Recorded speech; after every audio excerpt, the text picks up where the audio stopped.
You ever order something from a fast food menu that looks perfect in the photo, and then you open the bag and think, did I order the wrong thing? Or did they? That's the Tim Hortons experience a lot of Canadians quietly accept. Because when a brand is this familiar, this nostalgic, this woven into daily life, we stop questioning it. We assume it's Tim's. It can't be that bad. But here's the problem. Fast food doesn't fail loudly anymore. It fails politely, with soft lighting, buzzwords like artisan, and menu photos doing Olympic-level gymnastics. Today, we're calling that bluff, because not all Tim Hortons items are created equal, and some of them are doing you absolutely no favors in taste, value, or nutrition. So today we're ranking 11 Tim Hortons items Canadians should never order. From the absolute worst offenders to the ones that almost fooled us into thinking they were okay. And trust me, some of these placements are going to shock you. Before we get into it, smash that subscribe button, because we're about to save you from some seriously disappointing meals. Let's start at rock bottom. Number 11, Oreo Iced Cap. Coming in dead last, the Oreo Iced Cap. This isn't a drink. It's a dessert wearing a coffee costume. Here's the thing. When you order this, you're getting loaded with extreme sugar and calories for something marketed as a beverage. There's very little coffee flavor once the sweetness hits. No fiber, minimal protein, it's pure spike and crash. And the texture? It turns slushy watery fast, leaving you with a melted mess before you're halfway through. And get this, large versions push well over half a day's recommended added sugar in one cup. We're talking about a milkshake, pretending it has a job. Bottom line, if you want coffee, order coffee. If you want dessert, own it. But don't let this thing fool you into thinking it's both. And if you think drinking dessert is bad, wait until you see what they call a warm beverage. Number 10, apple cider. At number 10, Tim Hortons apple cider. This is sugar water with seasonal branding. The real kicker is that it's almost entirely added sugars. No fiber, no protein, no real satiety. The spices do all the heavy lift. Apple barely shows up. You're drinking cinnamon-flavored syrup with a vague memory of fruit. Dietitians consistently flag it as one of the least nutritionally useful drinks on the menu. You'd get more out of eating an actual apple and drinking water. Fall nostalgia followed by a sugar crash, but at least that one's honest about being sweet. The next item pretends it's comfort. Number 9, large hot chocolate. Number 9, the large hot chocolate. It's cozy until you realize what you're actually drinking. The massive sugar content for a single drink is staggering. The thick, overly sweet profile masks any cocoa. This is more dessert than beverage, and a large delivers more sugar than many full desserts you could order from an actual bakery. And get this, the chocolate flavor is one-dimensional. There's no richness, no complexity. It tastes like they melted down cheap chocolate syrup, added hot water, and called it a day. You're not warming up with rich chocolate here. You're drinking chocolate syrup with central heating. The problem is that hot chocolate has this reputation for being comforting and innocent, but when you're consuming this much sugar in liquid form, your blood sugar spikes hard and fast. That warm and cozy feeling turns into lethargy within the hour. Now let's talk about Tim's most famous liquid mistake. Number 8, classic iced cap. At number 8, the original iced cap, a Canadian icon that aged poorly. Heavy cream and sugar dominate the flavor. There's minimal coffee presence. It leaves you thirsty instead of refreshed. And here's the thing, even medium sizes rival dessert-level sugar counts. The iced cap is beloved by millions. It's a cultural touchstone. People have memories attached to this drink. Summer road trips, coffee breaks, afternoon pick-me-ups.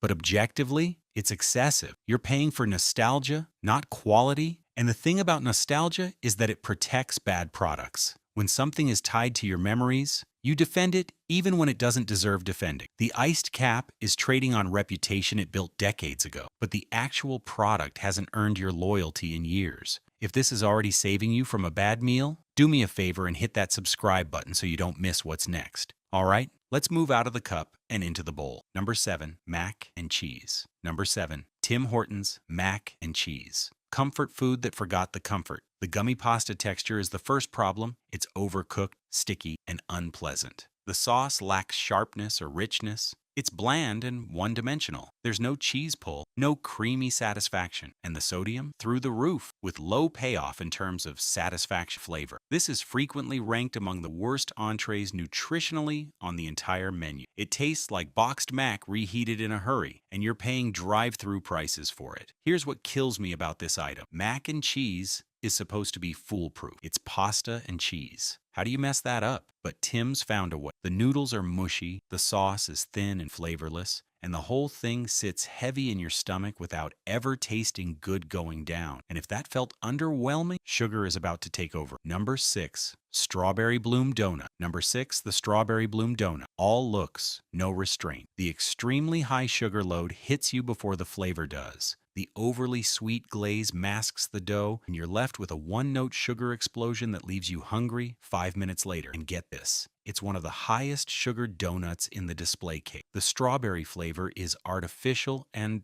cloying. The dough underneath is forgettable. The whole thing is engineered to look good on Instagram and taste like regret in real life. You're not treating yourself. You're setting yourself up for a crash. The sugar hits fast, your energy spikes for maybe 20 minutes, and then you're more tired than when you started. Meanwhile, you've consumed a significant chunk of your daily calorie budget on something that didn't even taste that good, a sugar bomb with sprinkles. But somehow, baked goods can get worse. Number 5, chocolate chip muffin. Number 5, the chocolate chip muffin. This is cake pretending to be breakfast. The dense, oily crumb is unpleasant from the first bite. Heavy sugar and saturated fat dominate the profile. There's zero nutritional upside, and it often exceeds donut-level calories. Here's the thing. Muffins have this reputation for being a lighter option. People choose muffins over donuts thinking they're making a healthier choice. But this is a cupcake in denial. Don't let the muffin wrapper fool you. The chocolate chips are sparse and low quality. The muffin itself is dry despite being oily, which is a weird combination that shouldn't exist, but somehow does. And the portion size tricks you into thinking you're being reasonable, but you're consuming more calories than if you'd ordered 2 donuts. Now brace yourself, because the next one looks innocent. Number 4, ultimate cinnamon bun. At number 4, the ultimate cinnamon bun. Ultimate just means unchecked. The frosting overwhelms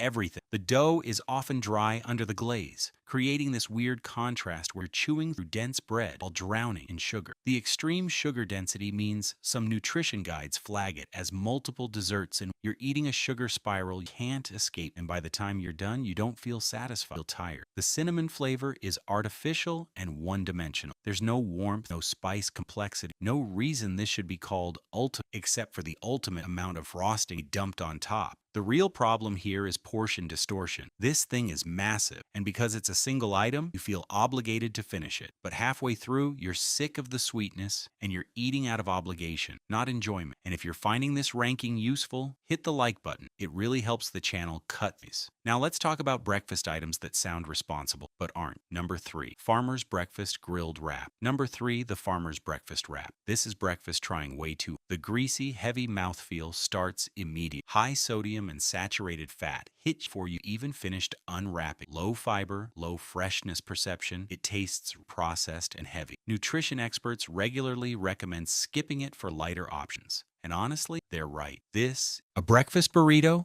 that forgot balance. You're getting calories without satisfaction, sodium without flavor. The ingredients don't work together. The eggs are rubbery. The sausage is overly salty. The cheese is barely noticeable, and the wrap itself is soggy. Everything is fighting for attention, but nothing is worth listening to. You finish eating and you don't feel energized for your day. You feel sluggish and overfull. We're almost at the least bad, but don't get comfortable yet. Number 2, iced coffee with cream and sugar. At number 2, the standard iced coffee. Simple shouldn't mean sneaky. Here's the real kicker. Sugar and cream add up fast. The coffee flavor gets buried under sweetness, and it's easy to overconsume daily without realizing how much you're taking in. Small customizations quietly double the calorie count. You think you're ordering coffee, but what you're drinking is coffee that accidentally became dessert. And when you're doing this every morning, those calories stack up faster than you think. The problem is the default recipe. Most people don't customize. They order the standard version, and the standard version is loaded with cream and sugar to the point where the coffee is an afterthought. You're essentially drinking sweetened cream with coffee flavoring and paying coffee prices for what amounts to a milkshake. So what's the least offensive item that still shouldn't make your regular rotation? Number 1, fruit smoothie. At number 1, Tim Hortons fruit smoothies. They sound healthy, and that's the problem. These smoothies are juice forward, not whole fruit forward. The fiber content is low for a smoothie, and the sugar content rivals soft drinks. They're frequently criticized for being fruit-flavored sugar blends with ice. And get this, you're paying premium prices for what's essentially a glorified juice box. You think you're making a smart choice, but the nutrition label tells a different story. Real smoothies use whole fruit, which gives you fiber to balance the natural sugars. These use fruit juice and purees, which strip away the beneficial parts and leave you with liquid sugar. The texture is thin, the fruit flavor is artificial, and the satiety factor is non-existent. You can drink one of these and be hungry again 30 minutes later. The marketing is the real villain. By positioning this as a healthier option, Tim's gets people to order it guilt-free. But there's nothing virtuous about fruit-flavored sugar water. Not the worst on this list, but definitely misleading. So there you have it. 11 Tim Hortons